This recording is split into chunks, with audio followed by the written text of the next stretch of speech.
Flux से हम start कर रहे हैं। ये पहली एप्लीकेशन है बर्नौलीज प्रिंसिपल की। बर्नौली प्रिंसिपल क्या कहता है? ये pressure energy per unit pressure energy, kinetic energy और potential energy per unit volume of a liquid remains constant throughout the flow. वो कांस्टेंट रहता है।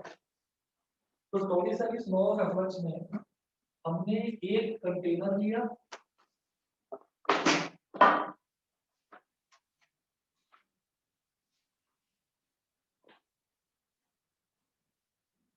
हमने टॉरिसेली लॉ ऑफ एफर्ट्स में एक कंटेनर लिया और इस कंटेनर में हमने थोड़ा सा इधर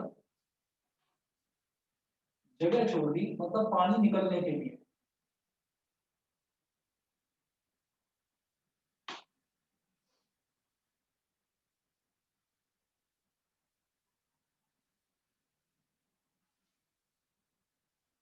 पानी निकलने के लिए हमने जगह छोड़ दी, टॉरिसेली लॉ ऑफ एफर्ट्स। और इसमें हम क्या करेंगे कि आप मानिए कि यहां तक पानी भरा हुआ है ऊपर,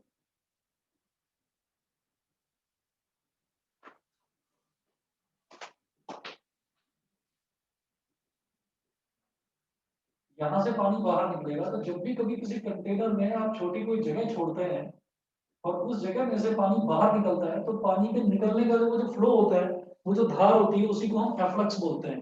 ठीक है, उसी को हम एफ्लक्स बोलते हैं। तो मैंने ये कहा कि यहाँ पर ये जो एरिया ऑफ क्रॉस सेक्शन है इधर वाला, इसको बोल दिया गया A1।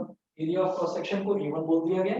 और जो ये ऊपर जो लिक्विड की टॉप मोस्ट सरफेस है, इसका जो एरिया ऑफ क्रॉस सेक्शन है, इसको हमने बोल दिया A2। ठीक है, उसके बाद आप ये देखिएगा कि यहाँ पर ये जो लिक्विड है, it is exposed directly to atmosphere. तो यहाँ पर जो प्रेशर है उसको मैंने बोल दिया P, and P is equal to atmospheric pressure, because यहाँ जो ये पानी है डायरेक्टली एटमॉस्फेयर को एक्सपोजर मिल रहा है इसका। तो इस वजह से यहाँ का जो एटमॉस्फेरिक प्रेशर होगा वो PA होगा। अच्छा, और यहाँ पर जो प्रेशर है, इसको P2 बोल दो, इसको P1 बोल दो, इसको हमने बोल दिया P, नॉर्मली P बोल दिया या P2 बोल दिया, वो कोई दिक्कत नहीं। अच्छा जी, अब क्या करेंगे कि ये जो टोटल लेंथ है, यहां से लेकर यहां तक वाली जो टोटल लेंथ है, इस टोटल लेंथ को मैंने बोल दिया Y2।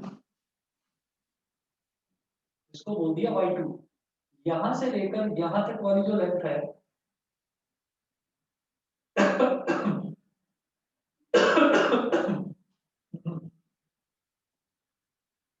यहां से लेकर यहां तक वाली जो लेंथ है, इसको हमने बोल दिया Y1। और जो, इसको मिटा रहा हूं मैं एक दूसरे से ताकि देखने में आसानी रहे। और यहां से लेकर और ये जो ऊपर तक वाली जो लेंथ हाइट है, इसको हमने बोल दिया H। ये H हो गया, ये Y1 हो गया। सर Y1 कहाँ तक है बेस से? Y1 यहाँ तक है बेटा, इसके सेंटर तक मान लिया मैंने। जैसे ये है ना, जहां से पानी बाहर निकल रहा है, तो मैंने इसके सेंटर तक मान लिया Y1। ठीक है, बताइए क्लियर है? Yes sir. ठीक है हाँ। सर वो P2 इक्वल्स टू PA नहीं होगा? ये जो P1 है, P1 को तो मैंने मान लिया एटमॉस्फेरिक प्रेशर, बिकॉज यहाँ से जो पानी निकल रहा है वो डायरेक्टली एटमॉस्फेयर के टच में है। और ये जो P2 है ना, इसको या तो P2 ही रहने दो या P बोल दो। सिर्फ P बोल दिया हमने, उसको भी वो नॉर्मल प्रेशर है, कोई भी प्रेशर है। ठीक है, यहाँ तक करने के बाद में हम ये कहेंगे if A1 and A2 be the areas of cross section, if A1 and A2 be the areas of cross section of the side hole and tank respectively, side hole and tank respectively। Side hole कौन सा? ये वाला whole जहां से पानी बाहर निकलेगा। ठीक है, तो इसका जो एरिया ऑफ क्रॉस सेक्शन है ये पूरा, इसको मैंने A1 मान लिया। और ये जो पूरा टैंक है, इसका जो एरिया ऑफ क्रॉस सेक्शन है उसको मैंने A2 मान लिया। उसके बाद हम ये कहेंगे एंड यहां जिस वेलोसिटी से पानी बाहर निकल रहा है उसको V1 मान लिया।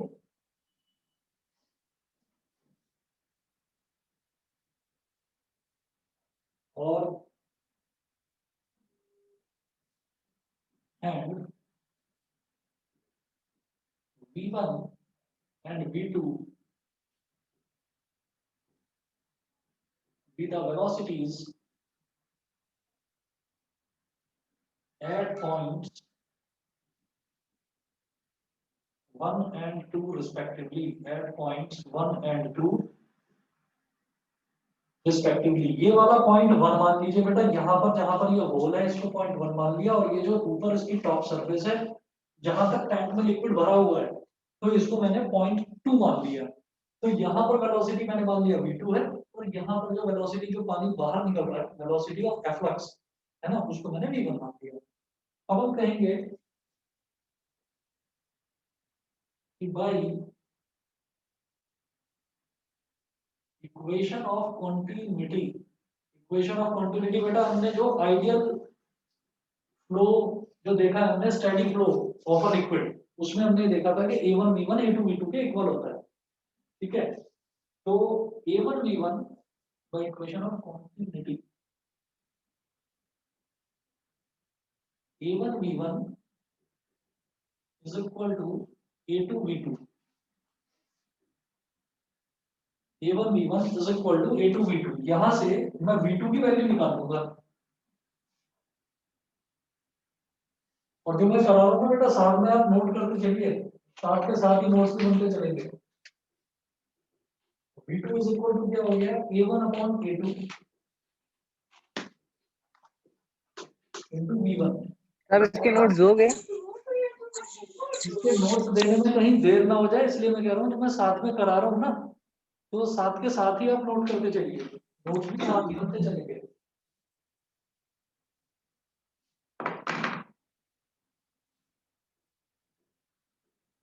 v2 is equal to a1 upon a2 into v1, ये हमने कैलकुलेट कर लिया।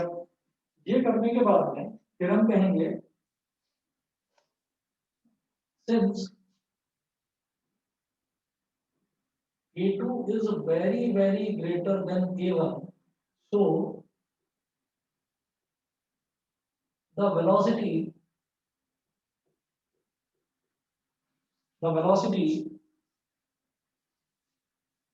of the liquid at top may be taken as v2 is equal to 0। ठीक है ना, हम ये कहेंगे कि अगर टैंक में ऊपर पानी भरा हुआ है तो क्योंकि जो एरिया ऑफ क्रॉस सेक्शन है ये a2 ये बहुत ज्यादा है a1 के कंपैरिजन में, तो ये v2 और a2 मतलब ये इतना ये ज्यादा, ये बहुत ज्यादा है, ये बहुत ज्यादा है, तो ये बहुत कम हो जाएगा। तो हमने ये कहा कि जनरली जो वेलोसिटी होगी ऊपर वो कौन सी होगी, क्योंकि यहाँ से पानी निकल रहा है, यहाँ से पानी निकल रहा है, तो वो बहुत स्लो वेलोसिटी के साथ ये लेवल नीचे नीचे नीचे नीचे आएगा। ठीक है, तो पानी का जो लेवल ऊपर से नीचे घट रहा है, तो वो जिस स्पीड के साथ घट रहा है दैट इज वेलोसिटी, और वो बहुत धीरे धीरे नीचे की तरफ आ रहा है, क्योंकि ये नोजल उतना बड़ा नहीं है, क्योंकि area of cross section a1 a2 के कंपैरिजन में बहुत छोटा है। तो इस वजह से हमने कह दिया कि यहाँ से जो लिक्विड नीचे नीचे नीचे की तरफ आ रहा है तो हमने उस वेलोसिटी को 0 मान लिया। बताइए ये क्लियर है सभी को? बताइए एकांश क्लियर है? तो सर इसका v1 Yes, sir. हाँ क्या चीज v1 is directly proportional to v2। v1 is directly proportional to v2, ये तो है। तो हमने ये कह लिया कि जो v1 है, v1 की जो वेलोसिटी है ना, ये तो बहुत ज्यादा है, लेकिन ये इस फैक्टर पर डिपेंड कर रहा है, ये इस फैक्टर पर डिपेंड कर रहा है, और ये जो फैक्टर है यहाँ पर इंपॉर्टेंट चीज ये है कि ये जो एरिया ऑफ क्रॉस सेक्शन है ये बहुत कम है, और ये एरिया ऑफ क्रॉस सेक्शन जो है ये बहुत ज्यादा है। तो क्या है, ये v1 बढ़ेगा तो v2 भी बढ़ेगा, डायरेक्टली प्रोपोर्शनल तो है, लेकिन क्या है कि जिस स्पीड से v2 बढ़ेगा ना, मतलब v1 का बढ़ना डायरेक्टली प्रोपोर्शनल तो है, मतलब v1 बहुत तेज बढ़ गया मान लीजिए, मान लो v1 है आपका 5 मीटर पर सेकंड, ठीक है, और जो v2 है v2 आपका 0.5 मीटर पर सेकंड है। v2 वो वेलोसिटी है जिस वेलोसिटी के साथ ये जो पानी की टॉप सरफेस है ना ये नीचे की तरफ ऐसे ऐसे ऐसे ऐसे आती जाएगी। क्यों?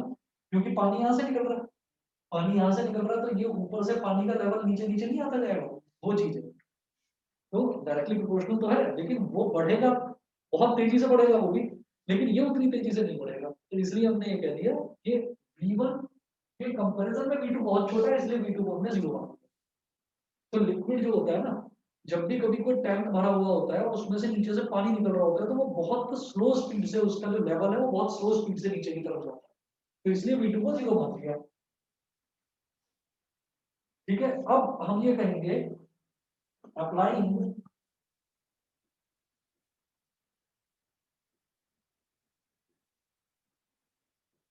Bernoulli's principle, applying Bernoulli's principle, applying Bernoulli's principle at points 1 and 2, at points 1 and 2, हमने यही तो बोला था कि अलग अलग किसी कहीं पर तो लिक्विड का फ्लो हो रहा हो तो अलग अलग पॉइंट्स पर भी sum of pressure energy, sum of potential energy, sum of kinetic energy ये कांस्टेंट रहती है, मतलब सेम रहती है। applying Bernoulli's principle at points 1 and 2, तो अगर मैं 1 की बात करूं तो यहाँ पर सबसे पहले प्रेशर एनर्जी और यूनिट वॉल्यूम क्या होगी, P1। P1 जिसको हम PA बोल रहे हैं, प्रेशर एनर्जी होती है बेटा P into V, लेकिन पर यूनिट वॉल्यूम की बात करी जा रही है तो P ही तो होगा सिर्फ, तो इसलिए P हो गया P1 plus half rho V1 square, ये हो गई काइनेटिक एनर्जी। काइनेटिक एनर्जी होती है हाफ रो V स्क्वायर, ठीक, और प्लस पोटेंशियल एनर्जी वो होती है रो जी एच, ये हो जाएगी आपकी रो जी, और एच कितना है, ये है y1। इस पॉइंट पर निकाल रहा हूँ ना, तो पॉइंट नंबर 1 पर, तो यहाँ पर हाइट कितनी है ग्राउंड से, y1, रो जी y1, ठीक है, इज इक्वल टू, अब यहाँ पर पॉइंट 2 पर प्रेशर कितना है P2, तो P2 plus half rho V2 square, half rho V2 square, point 2 पर वेलोसिटी कितनी है V2, half rho V2 square plus rho g कितना y2, रो जी y2, भाई इस पॉइंट तक हाइट कितनी है y2, तो रो जी y2 हो गया। ठीक है, ये करने के बाद में अब मैं जानता हूं कि जो मेरा V2 है, V2 है वो 0 मैंने ले लिया, तो V2 तो हो गया 0। P1 कितना है, एटमॉस्फेरिक प्रेशर के बराबर, तो यहाँ लिखिए PA plus half rho V1 square plus rho G y1 is equal to, P2 को हमने मान लिया था सिंपली P, इसको P बोल दीजिए, ये हो गया P। V2 0 था तो उसको हटा दो, रो जी y2 यहाँ लिख दिया ना, since V2 is equal to 0, ये हो गया। मेरा टारगेट है मैं यहाँ से रो V1 स्क्वायर की वैल्यू कैलकुलेट करूंगा, हाफ रो V1 स्क्वायर, और क्यों कर रहा हूँ अभी बताता हूँ। हाफ रो V1 स्क्वायर, यहाँ से मुझे स्पीड निकालनी है इसकी एफ्लक्स की, मतलब ये जो धार बाहर निकल रही है इसकी स्पीड निकालनी है, तो half rho V1 square is equal to P minus PA plus rho G y2 है, rho G y2 minus y1, ये हो गया, ठीक, और कोई टर्म तो नहीं बची ना, रो G y2 minus y1 plus P minus PA।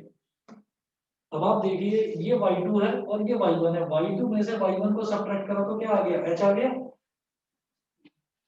since y2 minus y1 is equal to h,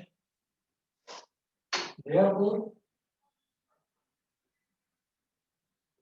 half rho v1 square is equal to, पहले इसको लिख लीजिए rho g h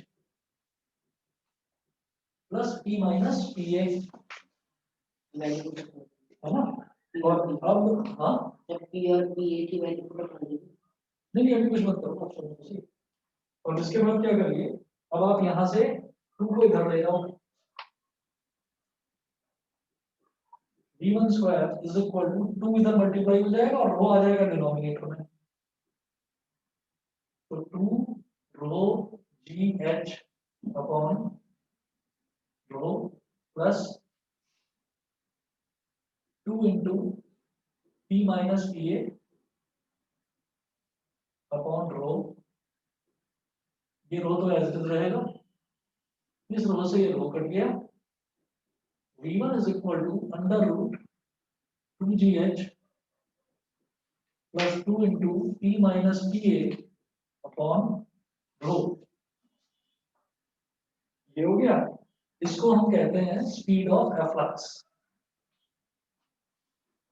speed of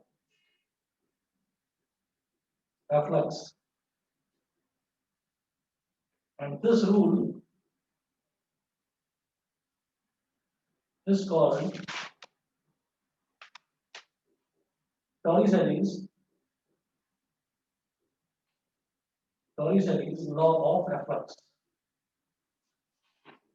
efflux मतलब पानी की जो धार निकलती है, कहीं पर भी अगर आप किसी टैंक में कोई स्मॉल होल करेंगे तो वहां से जो पानी की धार निकलती है उसको हम एफ्लक्स बोलते हैं।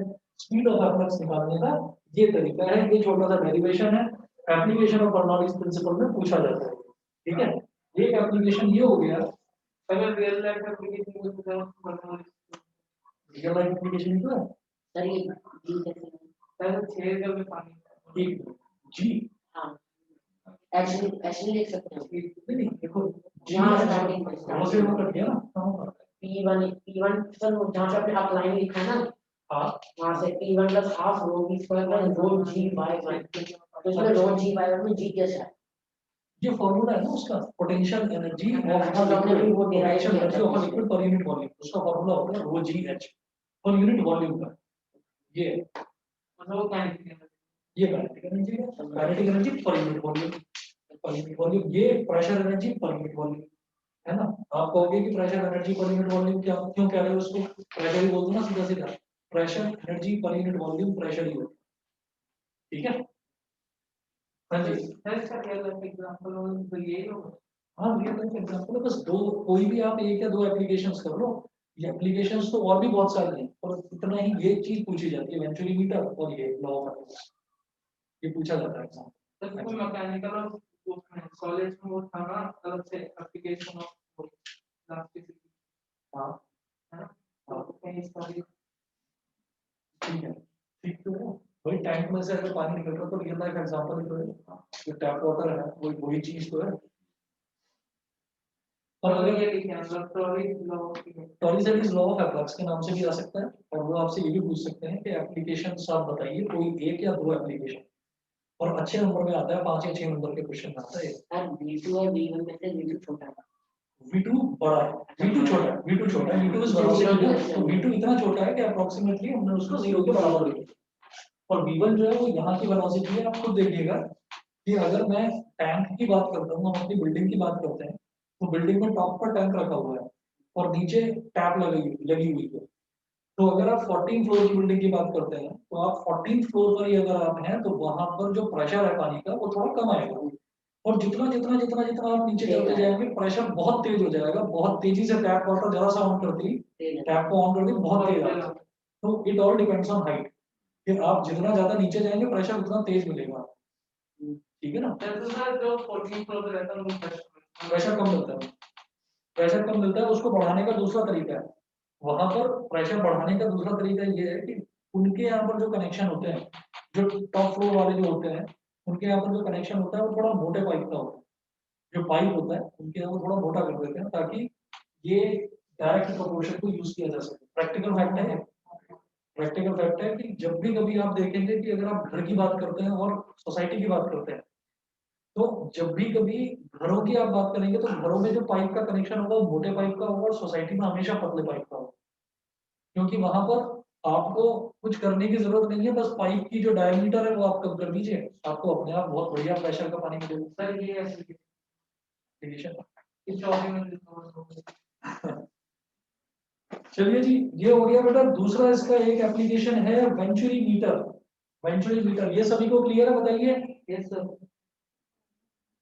ये बता दीजिए, ऐश्वर्या, अनुष्ठा, अनुवा, अर्श, सभी को यस क्लियर सर, है? क्लियर है। Yes sir.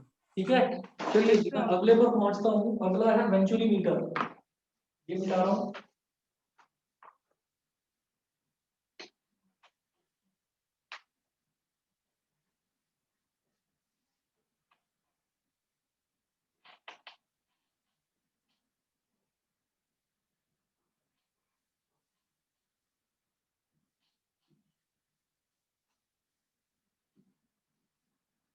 सिर्फ कपड़े का काम होगा। हम्म?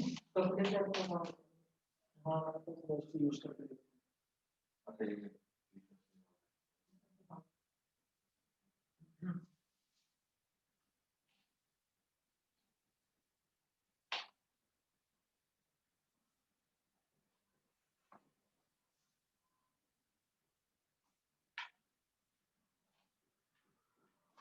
The venturi meter. So it is a device used to measure the rate of flow of a liquid through a pipe.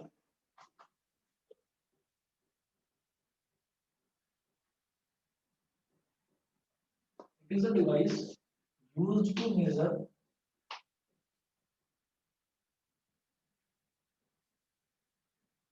the rate of. It is a device used to measure the rate of flow of a liquid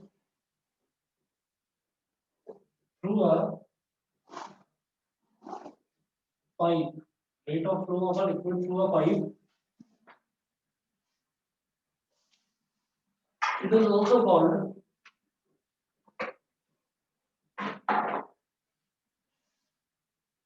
It is also called flow meter or venturi tube.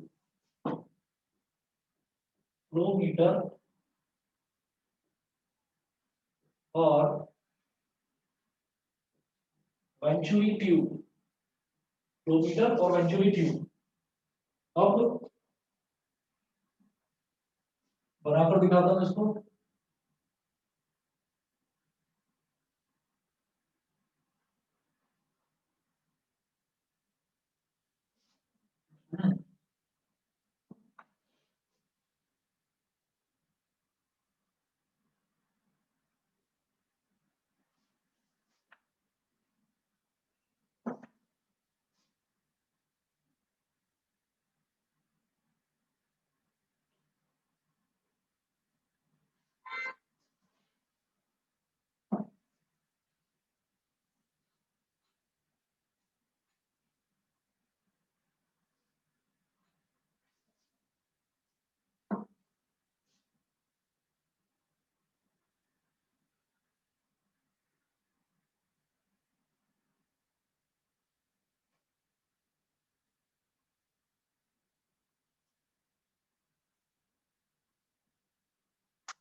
हाँ जी, ये बना लीजिए आप. इसको कहते हैं venturi tube. यहाँ पर क्या है कि एक ट्यूब तो इस तरीके की है ऐसे. अब ये ट्यूब जो है इसमें भी यहाँ पर एक होल हो रखा है. और उस होल में हम ये देखते हैं कि इधर वाला एक होल है और एक तो इधर जो एरिया जिसका ज्यादा है, ट्यूब का जो एरिया ज्यादा है वहां पर एक होल है. और एक जगह जहां पर एरिया कम है वहां पर भी एक होल है. ठीक है। और उस होल में एक मैनोमीटर कनेक्टेड है। मैनोमीटर यानी कि जो प्रेशर मेजर करता है उसको मैनोमीटर बोलते हैं। तो वो मैनोमीटर यहाँ पर कनेक्टेड है। इसमें एक तरफ तो लिक्विड का लेवल, यहाँ पर भी, इसमें भी पूरे में लिक्विड भरा हुआ है ना, और यहाँ पर भी लिक्विड भरा हुआ है। मैंने यहाँ पर लिक्विड नहीं दिखाया, पूरे इस ट्यूब में मैंने लिक्विड नहीं दिखाया, जबकि इसमें भी पूरे में लिक्विड भरा हुआ है। यहाँ पर दूसरा लिक्विड भरा हुआ है जिसकी डेंसिटी रो एम है, ठीक है।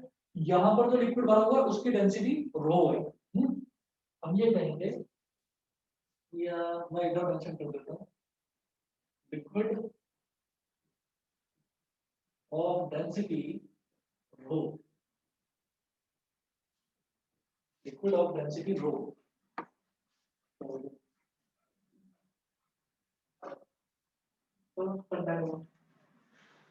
देख रहा हूँ दोनों की तरफ पढ़ो।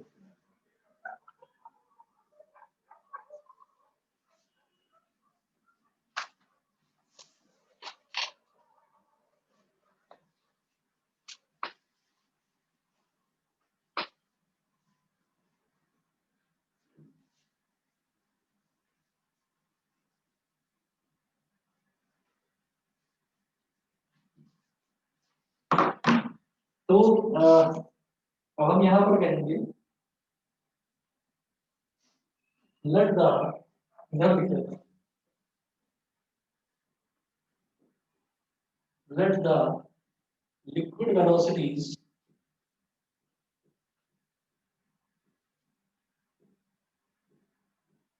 be v1 and v2 at the wider and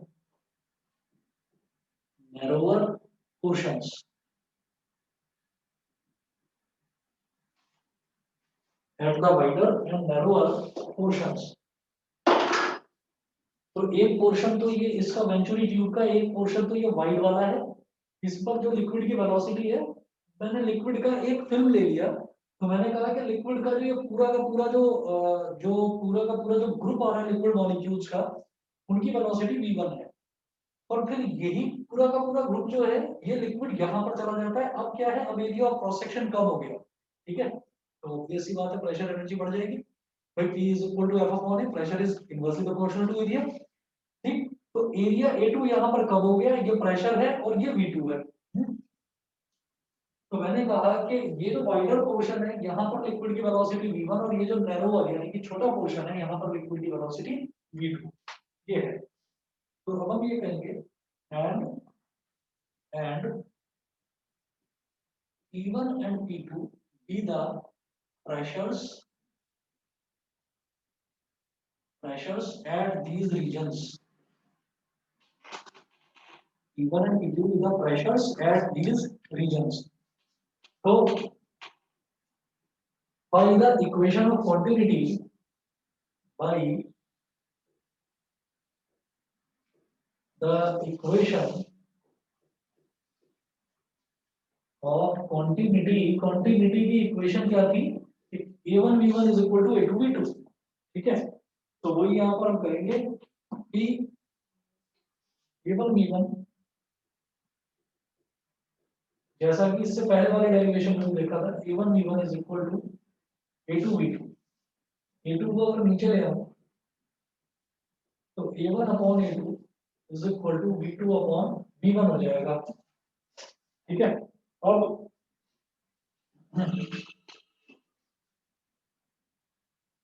इसको इक्वेशन नंबर 1 बोल देंगे। हम ये कहेंगे कि if the liquid has density rho,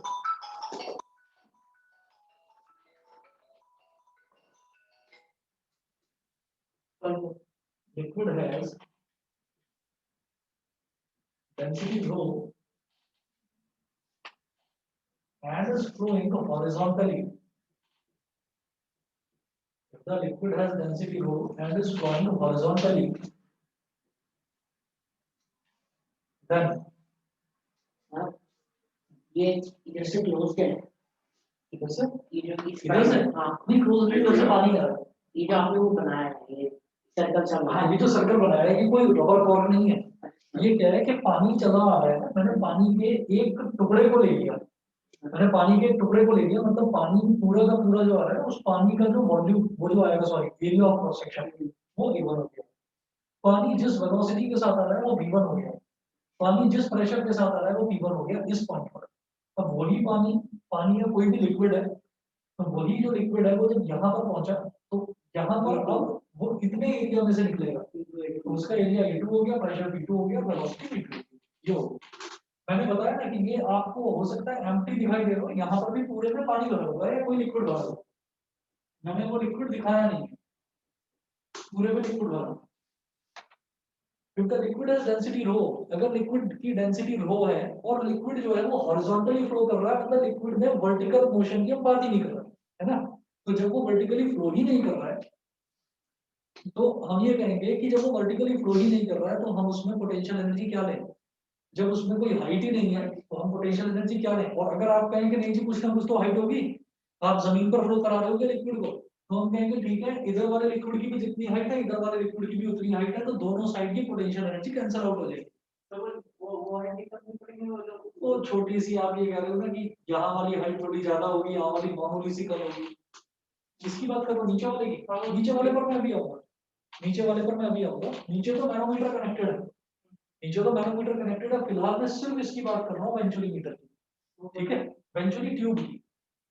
अब देखिएगा, तो मैंने बोला if the liquid has density rho and is flowing horizontally, then and is flowing horizontally, then from Bernoulli's equation, then from Bernoulli's equation, Bernoulli's equation क्या कहती है कि सबसे पहले आपका प्रेशर एनर्जी यानी कि P1 प्लस फिर काइनेटिक एनर्जी यानी कि हाफ रो V1 स्क्वायर, और बेटा उसके बाद हमें पोटेंशियल एनर्जी की जरूरत नहीं है क्योंकि हम हॉरिजॉन्टली मूव कर रहे हैं, यानी कि उसकी हाइट में कोई चेंज नहीं आ रहा है, ठीक है। तो सिर्फ हम प्रेशर एनर्जी और काइनेटिक एनर्जी लेंगे। हॉरिजॉन्टल मोशन हो रहा है, इसका मतलब वर्टिकली तो होती है हाइट, तो इसका मतलब इसको हाइट की जरूरत ही नहीं है यहाँ पर। is equal to P2 plus half P2 plus half rho V2 square. कितना हो गया, यहां से मैं क्या करूंगा कि P2 को इधर ले आऊंगा, तो मेरे पास आ गया P1 minus P2 is equal to half rho V2 square minus half rho V1 square, ये हो गया। उसके बाद हम देखेंगे कि हाफ रो कॉमन आ रहा है, P1 minus P2 is equal to half rho आ गया कॉमन, ब्रैकेट में बचेगा V2 square minus V1 square. Moreover मैं इसमें क्या कर सकता हूँ, मैं इसमें V1 स्क्वायर कॉमन ले लेता हूँ, चलो। तो P1 minus P2 is equal to half रो, मैंने V1 स्क्वायर कॉमन ले लिया, तो बेटा जब कॉमन लेते हैं इसका मतलब डिवाइड कर देते हैं, तो V2 square upon V1 square, और ये हो गया 1। V1 स्क्वायर कॉमन लेने का मतलब क्या है कि अंदर वाली जितनी भी टर्म्स हैं, दो टर्म्स दोनों को V1 स्क्वायर से डिवाइड कर देना है, तो V2 square upon V1 square हो गया, और ये V1 square upon V1 square तो 1 हो ही जाएगा। फिर हम क्या कहेंगे,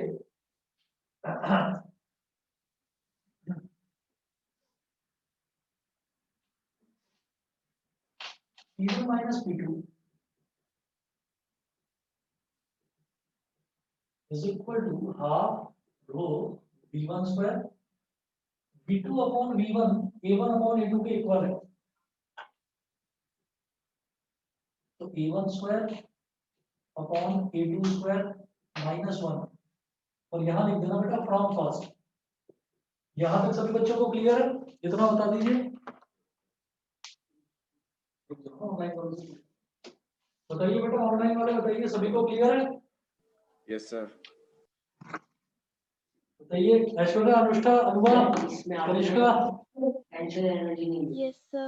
पोटेंशियल एनर्जी क्योंकि Yes, sir. हाइट हाइट का कोई वही नहीं है, जरूरी नहीं है, क्योंकि हॉरिजॉन्टल मोशन है specially, and is flowing horizontally, तो हॉरिजॉन्टली जा रहा है ना, तो हाइट में कुछ चेंज ही नहीं हो रहा। वर्टिकल होता है सब। वर्टिकल जाता तब हम बात करते हैं, और यहाँ वर्टिकल मोशन है, यहाँ हाइट का बात करें। तो मैंने जब आपने पढ़ा था वो हॉरिजॉन्टल पाइप में तो हर जगह प्रेशर सेम है। हाँ तो सर इसमें को P1 P2 में उसका रीजन इस वजह से है ना कि यहाँ पर हॉरिजॉन्टल पाइप का ये डायमीटर चेंज हो रहा है ना। हॉरिजॉन्टल अगर सेम रहेगा पाइप तो प्रेशर सेम ही रहेगा, सही पड़ा। यहाँ पर डायमीटर कम हो गया ना इसलिए। मतलब देखिएगा ये P1 minus P2 is equal to इतना हो गया। अब यहाँ इसका एलसीएम ले लो, ये हो जाएगा P1 minus P2 is equal to half rho V1 square, और जब इनका एलसीएम लेंगे तो A1 square minus A2 square, A1 square minus A2 square upon A2 square, ये हो गया। ये करने के बाद में if H is the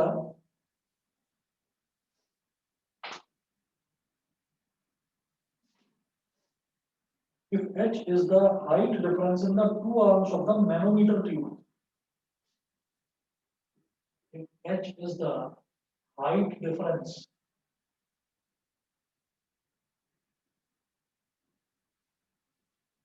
in the two arms of manometer tube, then अब आप ये देखिएगा कि अब मैं ये कहूंगा कि भाई जो P1 है, P1 माइनस P2, ये इस तरीके से हो जाएगा। देखिएगा P1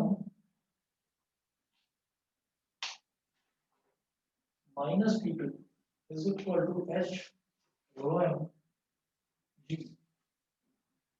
ये समझ में आया कि नहीं, ये बता दीजिए। नहीं, मेरी बात सुनिएगा कि सभी बच्चे ध्यान से, यहाँ तक तो सबको क्लियर हो गया होगा। अब इसके बाद की बात करते हैं। ये इक्वेशन नंबर 1 थी, इस वाली इक्वेशन को मैंने बोल दिया, इस वाली को इक्वेशन नंबर 2, और इसको बोल दिया इक्वेशन नंबर 3। मैं ये जानता हूँ कि प्रेशर कितना होता है, एच रो जी, है ना। अब हमने कहा कि जब मैं इस मैनोमीटर ट्यूब की बात करता हूँ तो ये किसी एक जगह कनेक्टेड नहीं है, ये दो जगह कनेक्टेड है।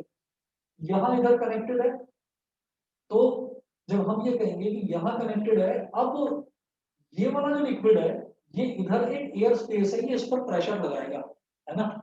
तो यहाँ पर लगने वाला प्रेशर P1, ठीक उसी तरीके से यहाँ पर लगने वाला प्रेशर, बिकॉज ये यहाँ से कनेक्टेड है, तो P2, दोनों का डिफरेंस एच रो जी, है ना।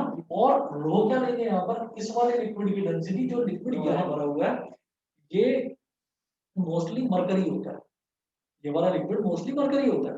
वही प्रेशर मेजर करने के लिए, एटमॉस्फेरिक प्रेशर मेजर करने के लिए मरकरी होता है। तो यहाँ पर हमने कहा कि H क्या हो गया, इनका डिफरेंस हो गया, तो इसीलिए मैंने P1 minus P2 is equal to H rho M g लिखा है। The rho equal density होता है। हाँ, rho m is for manometer and rho is for density, ये मैनोमीटर की डेंसिटी है, मैनोमीटर में जो लिक्विड डाल रहा है मेनली मरकरी की डेंसिटी। मरकरी लेते हैं जनरली, कोई और लिक्विड लेना चाहो तो कोई और लिक्विड लो, तो आप लिक्विड की डेंसिटी, जो भी लिक्विड है इसके अंदर उसकी density, this liquid is different from this liquid. बताइए जी, इतना क्लियर है, ठीक है। अच्छा जी, अब इसके बाद हम ये कहेंगे कि जब P1 माइनस P2 यहाँ से भी निकल गया, यहाँ से भी निकल गया, तो मैं इक्वेशन नंबर 2 और 3 दोनों को इक्वेट कर दूंगा। हम कहेंगे इक्वेटिंग 2 एंड 3, इक्वेटिंग 2 एंड 3 दोनों को इक्वेट करिए तो ये आ जाएगा half rho V1 square, half rho V1 square, और ब्रैकेट में A1 square minus A2 square upon A2 square is equal to H rho M g. तो V1 square is equal to 2H rho M g, और 2H rho M g upon rho into A2 square upon A1 square minus A2 square, और V1 कितना हो जाएगा, under root 2h rho mg upon rho bracket में a2 square upon a1 square minus a2 square. मुझे लगता है जी सबको clear हो गया होगा। बताइए जी, क्लियर है सभी को? Yes, sir. ठीक है, अच्छा जी। तो ये दो एप्लीकेशंस हैं जो कि मोर देन इनफ है, इसके अलावा और कोई एप्लीकेशन करने की जरूरत नहीं है। ठीक है, ओके। सर का ये वाला एप्लीकेशन बना दीजिए। कौन सा वाला? सर का वाला कौन सा देखो?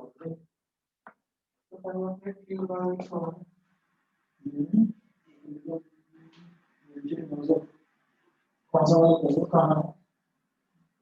यहाँ पर depression The road at the narrow and the petrol is set up in the channel to provide a ratio of fuel to fuel necessary for combustion. You mentioned the वाले को है? मतलब वो बोल रही है एप्लीकेशन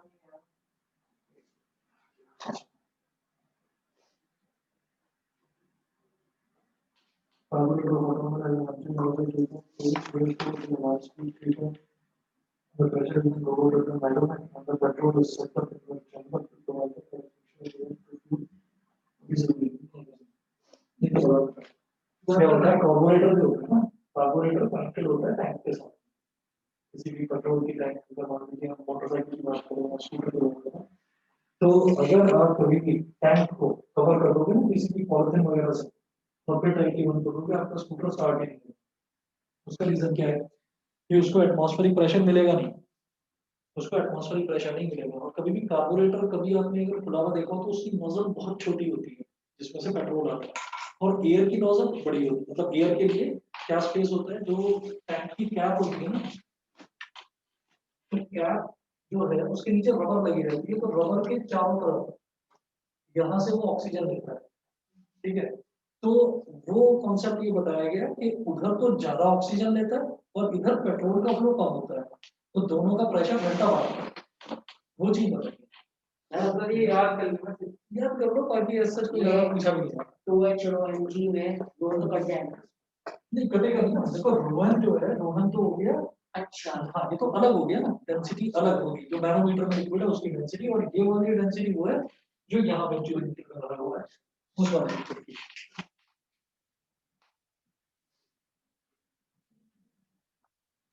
अच्छा जी, अब इसके बाद जो है नेक्स्ट हम देखेंगे इसमें,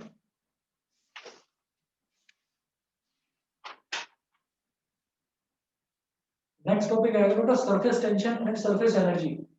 कल करा दें इसको।